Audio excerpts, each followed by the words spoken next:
حدیث میں آتا ہے نہا رسول اللہ صلی اللہ علیہ وسلم عن الغیلہ.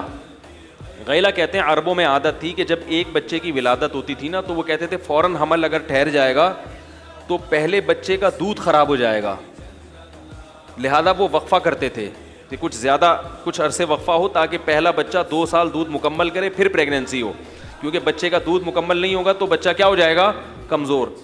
تو آپ صلی اللہ علیہ وسلم نے صحابہ کو اس کا حکم دیا کہ ایسا کرو, لیکن پھر آپ نے اس حکم سے رجوع کیا. آپ نے فرمایا اہل فارس, حالانکہ وہ آگ کی پوجا کرتے تھے, فرمایا نبی نے کہ اہل فارس اپنے بچوں کے درمیان ایسے وقفہ نہیں کرتے, اس کے باوجود بھی ان کے بچے کیا ہوتے ہیں, صحت مند ہوتے ہیں.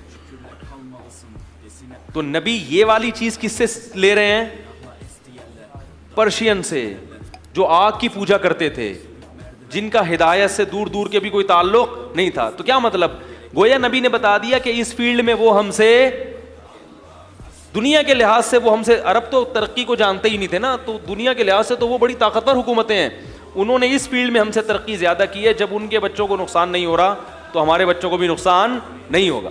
اور پھر آج میں نے بھی چائلڈ اسپیشلسٹ سے پوچھا, وہ کہتے ہیں ماں کا دودھ بچے کے لیے 6 مہینے ضروری ہے, 6 مہینے کے بعد ماں کے دودھ کی ویلیو اتنی زیادہ, پھر روٹی کی ویلیو, اس لیے میں کہتا ہوں بچوں کو 6 مہینے کے بعد روٹی کا ٹکڑا پکڑا دیا کرو, بولو بیٹا آپ روٹی پہ آ جا ڈائریکٹ, کیونکہ بچہ پھر بھی اگر دودھ پیتا ہے نا تو پیٹ بھر جاتا ہے, پھر وہ روٹی نہیں کھاتا, بھوک ختم ہو جاتی ہے. جب روٹی نہیں کھائے گا تو بڑا نہیں ہوگا. چائلڈ اسپیشلسٹ نے مجھے یہ بھی بتایا, اس نے کہا دیکھو مولوی صاحب آپ اگر روزانہ 2-2 کلو دودھ پی لو تو کیا طاقت آئے گی جسم میں, روٹی کھانا چھوڑ دو اگر. میں نے کہا نہیں بھائی وہ تو مرنے لگیں گے. اس نے کہا روٹی میں اللہ نے کیا رکھی ہے, دودھ ایک ایکسٹرا چیز ہے. کھانچا وانچا اگر کہیں میدے کا خالی رہ گیا ہے, جو روٹی وہاں تک پہنچ نہیں سکی, تو کھانچے بھرنے کے لیے کیا کیا جاتا ہے آخر میں, دودھ پی لو. دودھ اصل نہیں ہے. یہ جو جانوروں کو جو چارہ کھلایا جاتا ہے نا, ایک وقت تک بچے کو, جانور کے بچے کو دودھ پہ فوراً دانے پہ لے آتے ہیں. تو میں نے مویشی والوں سے پوچھا, وہ کہہ رہے ہیں اگر بچے کو, بکری کے بچے کو دانا نہ کھلائیں تو وہ موٹا تازہ نہیں ہوتا. تو مائیں بھی بچوں کو دودھ پلا پلا کے نا, نقصان یہ ہوتا ہے کہ وہ روٹی نہیں کھاتے. ہاں روٹی پہلے کھلاؤ پھر دودھ پلاؤ اس کو, پہلے پیٹ بھر کے روٹی کھانا سیکھے وہ, پھر ایکسٹرا میں دودھ بھی ضرور, بہت فائدہ مند چیز ہے.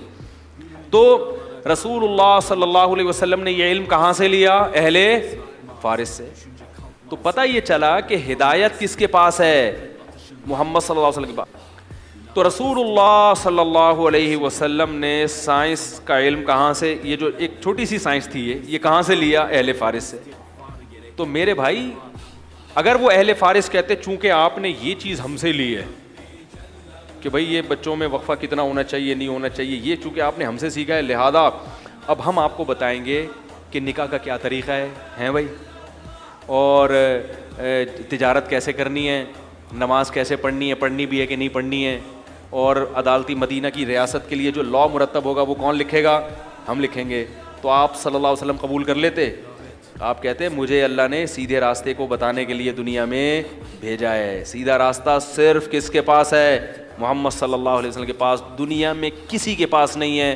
محمد صلی اللہ علیہ وسلم نے فرمایا لو کان موسیٰ حیا لما وسعہ الا اتباعی, آج اگر موسیٰ بھی زندہ ہوں اور دنیا میں آ جائیں تو جب تک میری شریعت کو فالو نہیں کریں گے وہ بھی کامیاب نہیں ہو سکتے.